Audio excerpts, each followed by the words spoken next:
ಮೊದಲನೇ ಆರೋಪಿ ಡಾಕ್ಟರ್ ತೇಜಸ್ವಿ, ಅವ್ರ ಪರವಾನಗಿ ರದ್ದಾಗ ಆ ಹಾಸ್ಪಿಟ್ಲಿಗೆ ಬೀಗಾಗ್ಬಿಡು. ಅವ್ರು ಅದು ಪ್ರಕರಣ ತನಿಖೆಯನ್ನ CIDಗೆ ವಹಿಸ್ಬೇಕು ಸರ್ ರಾಜ್ಯ ಸರ್ಕಾರ. ಯಾಕೆ ಅಂದ್ರೆ ಇದರಲ್ಲಿ ಪ್ರಭಾವಿ ರಾಜಕಾರಣಿ ಕೈವಾಡ ಇದೆ. ರಾಜ್ಯದ ಮಾಜಿ ಉಪಮುಖ್ಯಮಂತ್ರಿ KS ಈಶ್ವರಪ್ಪರ ನೇರ ಇಲ್ಲಿ ಹಸ್ತಕ್ಷೇಪ ಇದೆ. DHO ಆಗಿ ಅವರು ಪ್ರಭಾವಿ ಬೀರಿದ್ದಾರೆ. DHO ಜೊತೆಗೆ ಇಲ್ಲಿ ಕೆಲವೊಂದು ಡಾಕ್ಟರ್ಗಳು ಸೇರ್ಕೊಂತಾರೆ. ಡಾಕ್ಟರ್ ನಾಗಭೂಷಣ, ಆಮೇಲೆ ಡಾಕ್ಟರ್ ವೆಂಕಟೇಶ್, ಆಮೇಲೆ ನಮ್ಮ DHO, ಇವರೆಲ್ಲ ಸೇರ್ಕೊಂಡ್ಬಿಟ್ಟು ಒಂದು ಕಾನ್ಸ್ಪಿರಸಿ ಸಂಚಿನ ರೂಪದಲ್ಲಿ ಡಾಕ್ಟರ್ ಮುಗಿಸುವಂತ ಪ್ರಯತ್ನ ಮಾಡ್ತಾರೆ.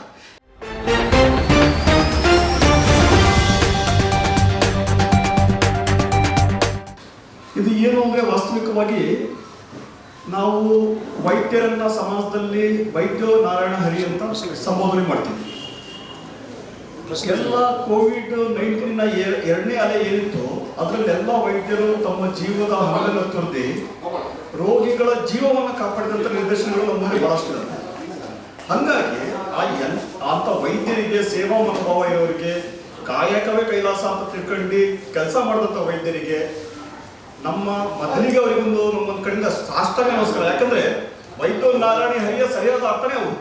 ಆದ್ರೆ ಅದಕ್ಕೆ ತದ್ವಿರುದ್ಧವಾದ ಒಂದು ಘಟನೆ ನಮ್ಮ ಶಿವಮೊಗ್ಗದಲ್ಲಿ ನಡೆದಿದೆ. ಅದ್ರ ಬಗ್ಗೆ ಮಾತಾಡೋದು ಬಂದಿದ್ವಿ. ಇದರಲ್ಲಿ ಬಹಳ ಉನ್ನತವಾದ ರಾಜಕಾರಣಿ, ರಾಜ್ಯದ ರಾಜಕಾರಣಿ KS ಈಶ್ವರಪ್ಪ ಅವರ ಅಳಿಯ ಡಾಕ್ಟರ್ ತೇಜಸ್ ಅಂತೇಳಿ metro united health centre Shivamogga ಇಲ್ಲವರು ತಮ್ಮ ಒಂದು ಸೂಪರ್ ಸ್ಪೆಷಾಲಿಟಿ ಆಸ್ಪತ್ರೆ ಮಾಡ್ತಿದ್ದಾರೆ. ಮತ್ತೆ ಆರೋಗ್ಯ ಮಂತ್ರಿಗಳಿಗೆ ದೂರ ಕೊಟ್ಟಾಗ ಇವರು ಇದಕ್ಕೆ ತನಿಖೆಗೆ ಆದೇಶ ಮಾಡಿದ್ದಾರೆ.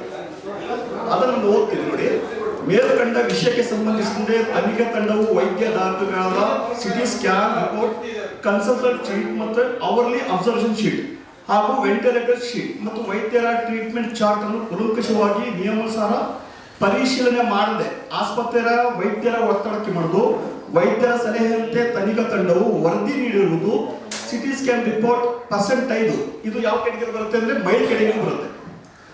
ICMR ಮತ್ತು ಸರ್ಕಾರದ ಸುತ್ತಲೇ ಪ್ರೋಟೋಕಾಲ್ ಪ್ರಕಾರ ಆಸ್ಪತ್ರೆಯು ನೇರವಾಗಿ ICUಗೆ ದಾಖಲು ಮಾಡಲು ಅವಕಾಶವಿರುವುದಿಲ್ಲ. ಅಂದ್ರೆ ಏನು ಪೇಷಂಟ್ ಇದ್ದಾರೆ ಸುಜಾತ ಅನ್ನೋರು, ಅವರಿಗೆ ಫಸ್ಟ್ ಬಂದಾಗ 5% ಇರುತ್ತೆ ಸ್ಯಾಚುರೇಷನ್ ಲೆವೆಲ್. ಆ ಸ್ಯಾಚುರೇಷನ್ ಲೆವೆಲ್ ಅಲ್ಲೇ ಶಿವಮೊಗ್ಗದಲ್ಲಿರುವಂತ ಬಸವೇಶ್ವರ ನರ್ಸಿಂಗ್ ಹೋಮ್ ಅಲ್ಲಿ ಡಾಕ್ಟರ್ ಮಂಜುನಾಥ್ ಅವರನ್ನ ಕಾಣಿದಾಗ 96% ಸ್ಯಾಚುರೇಷನ್ ಲೆವೆಲ್ ಇರುತ್ತೆ. ಆವಾಗ ಏನ್ ಮಾಡ್ತಾರೆ, ಅವ್ರೇನಂದ್ರೆ ಮನೆಯಲ್ಲಿ ಐಸೋಲೇಟ್ ಮಾಡಿ ಏನು ಆಗಲ್ಲ, ಆರೋಗ್ಯ ಏನು ತೊಂದರೆ ಇಲ್ಲ, ಜೀವ ತೊಂದರೆ ಇಲ್ಲ ಅಂತ ಹೇಳ್ತಾರೆ.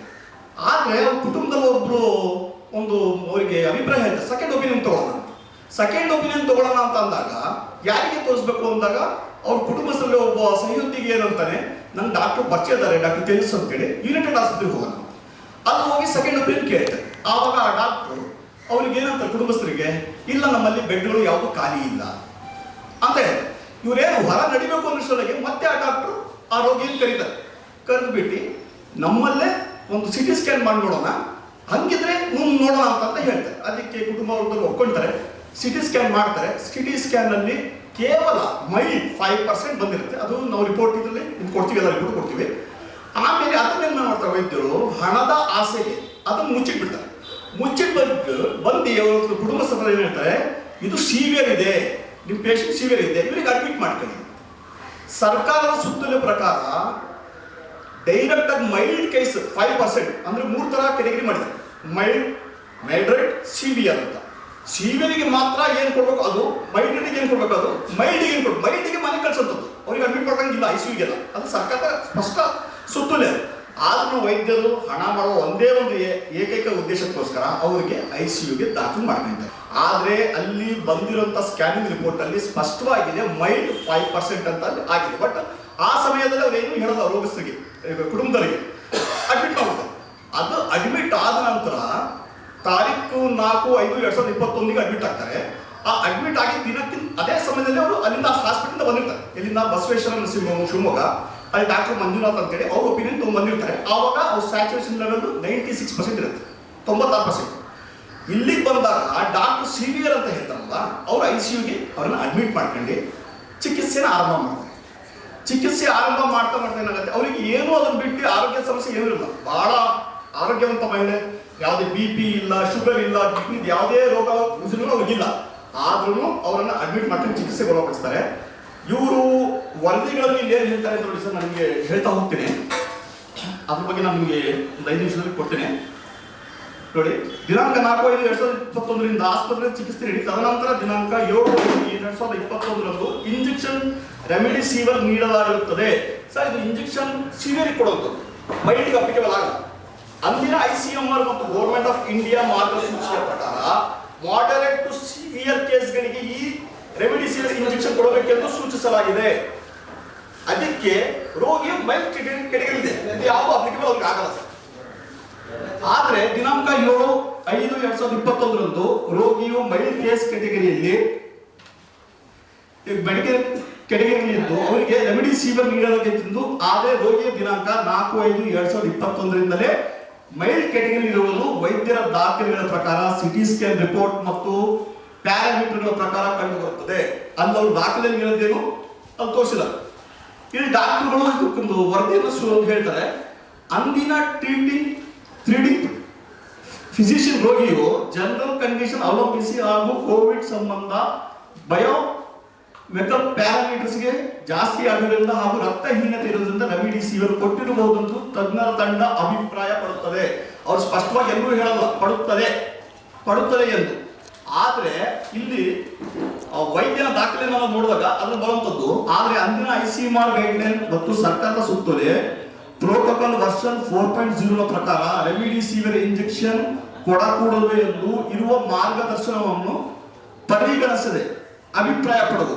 ಅಂದಿನ ICMR ಗೈಡ್ಲೈನ್ ಮತ್ತು ಸರ್ಕಾರದ ಸುತ್ತೋಲೆ ಪ್ರೋಟೋಕಾಲ್ ವರ್ಷನ್ 4.0 ಅನ್ನು ನಿಯಮಾನುಸಾರ ಪರಿಗಣಿಸದಿರುವುದು. ಶ್ರೀಮತಿ ಸುಜಾತ HL ಇವರು ಇಲ್ಲಿ ಮತ್ತೆ ಡಾಕ್ಟರ್ ತಮ್ಮ ರಿಪೋರ್ಟ್ ಅಲ್ಲಿ ಕಾಣಿಸ್ತಾರೆ. ದಿನಾಂಕ 4/5/2021 ಆಸ್ಪತ್ರೆ ದಾಖಲಾದ ಸಂದರ್ಭದಲ್ಲಿ ಸ್ಯಾಚುರೇಷನ್ ಪ್ರಮಾಣ ಹಾಗೂ ಆರೋಗ್ಯ ಸ್ಥಿತಿಗೆ ಸಂಬಂಧಿಸಿದ ಇತರ ಪ್ಯಾರಾಮೀಟರ್ಗಳನ್ನು ಪರಿಶೀಲಿಸಲಾಗುತ್ತದೆ. ಅಡ್ಮಿಟ್ ಆದಾಗ SpO2 91% ಇತ್ತು. ಸರ್, ಇಲ್ಲಿ ಒಂದು ಸುಳ್ಳು ಹೇಳ್ತಾರೆ ಡಾಕ್ಟ್ರು, 91% ಅಂತ ಇದ್ದಾರೆ. ಬಟ್ ಆಕ್ಚುಲಿ ಇದು 96% ಅದು ಆವತ್ತಿನ ದಿನ. ಇವರು ಕೇವಲ ಅಡ್ಮಿಟ್ ಮಾಡಲಿಕ್ಕೋಸ್ಕರ ಆ ಒಂದು ಸ್ಯಾಚುರೇಷನ್ ಲೆವೆಲ್ ತೋರಿಸಿರ್ತಾರೆ. ಪೇಷಂಟ್ 20ನೇ ತಾರೀಕಿಗೆ ಇವರು ಕೊಟ್ಟ ಚಿಕಿತ್ಸೆ ಪತ್ರಗಟ್ಟೋಗ್ಬಿಟ್ಟು ತೀರ್ಕೊಂಡಾದ್ಮೇಲೆ ಆ ಶವ ನೋಡಕ್ಕೆ ಹಿಂದೆ ಮುಂದೆ ನೋಡುದು. ಯಾಕೆಂದ್ರೆ ಇನ್ನೂ 1 ಲಕ್ಷ ಆದ್ಮೇಲೆ ಹಣ ಬಾಕಿ ಇದೆ ಅಂತೇಳಿ. ಆವಾಗ ಯಾರೋ ಆ ರೋಗಿಯ ಸ್ನೇಹಿತರು ರಾಜಕಾರಣಿಗಳಿಗೆ ಮಾತಾಡಿ, ಅವರೇ ಈಶ್ವರಪ್ಪ ಅವರಿಗೆ ಮಾತಾಡಿ ಆ ಹಣನ 1 ಲಕ್ಷ ಕೊಡ್ದಾಗಿ ತಗೊಂಬಂದು 10 ದಿನದ ಮೇಲೆ ಮತ್ತೆ ಆ 1 ಲಕ್ಷಕ್ಕೆ ಬೇಡಿಕೆ ಬಂತು. ಆ 1 ಲಕ್ಷ ಕೊಡಿ ಅಂತ.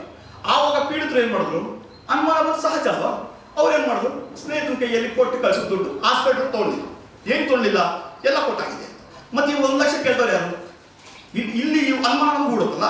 ಆ ಮೂಮೆಂಟ್ ಅಲ್ಲಿ ಎಲ್ಲ ದಾಖಲೆಗಳನ್ನ ತೆಗಿತಾ ಹೋದ್ವಿ. ನಮ್ಗೆ ಹಾಸ್ಪಿಟಲ್ ಯಾವುದೇ ಸಹಕಾರ ಸಿಕ್ಕಿಲ್ಲ.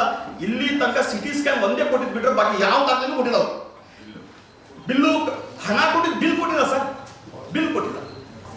ಅದು ಕೊಟ್ಟಿಲ್ಲ. ಅದು ಕೇಳಿದ್ರೆ ಅದಕ್ಕೊಂದು ಬೇರೆ ವಿಚಾರ ಇದೆ. ಇಲ್ಲಿ ನಾವು ಹೇಳ್ಬೇಕಾಗಿದ್ದು ಒಂದೇ ವಿಚಾರ ಹೇಳಕ್ ಬಂದಿರೋದು, ಮೊದಲನೇ ಆರೋಪಿ ಡಾಕ್ಟರ್ ತೇಜಸ್ವಿ, ಅವ್ರ ಪರವಾನಗಿ ರದ್ದಾಗ ಆ ಹಾಸ್ಪಿಟಲ್ ಬೀಗಾಗ್ಬಿಡೋದು. ಅವ್ರ ಅದ್ರ ಪ್ರಕರಣ ತನಿಖೆಯನ್ನ COIDಗೆ ವಹಿಸ್ಬೇಕು ಸರ್ ರಾಜ್ಯ ಸರ್ಕಾರ. ಯಾಕೆ ಅಂದ್ರೆ ಇದರಲ್ಲಿ ಪ್ರಭಾವಿ ರಾಜಕಾರಣಿ ಕೈವಾಡ ಇದೆ. ರಾಜ್ಯದ ಮಾಜಿ ಉಪಮುಖ್ಯಮಂತ್ರಿ KS ಈಶ್ವರಪ್ಪ ನೇರ ಹಸ್ತಕ್ಷೇಪ ಇದೆ. DHO ಅವರು ಪ್ರಭಾವ ಬೀರಿದ್ದಾರೆ. DHO ಜೊತೆಗೆ ಇಲ್ಲಿ ಕೆಲವೊಂದು ಡಾಕ್ಟರ್ಗಳು ಸೇರ್ಕೊಂತಾರೆ. ಡಾಕ್ಟರ್ ನಾಗಭೂಷಣ, ಆಮೇಲೆ ಡಾಕ್ಟರ್ ವೆಂಕಟೇಶ್, ಆಮೇಲೆ ನಮ್ಮ DHO, ಇವರೆಲ್ಲ ಸೇರ್ಕೊಂಡ್ಬಿಟ್ಟು ಒಂದು ಕಾನ್ಸ್ಪಿರಸಿ ಸಂಚಿನ ರೂಪದಲ್ಲಿ ಡಾಕ್ಟರ್ ಉಳಿಸುವಂತ ಪ್ರಯತ್ನ ಮಾಡ್ತಾರೆ.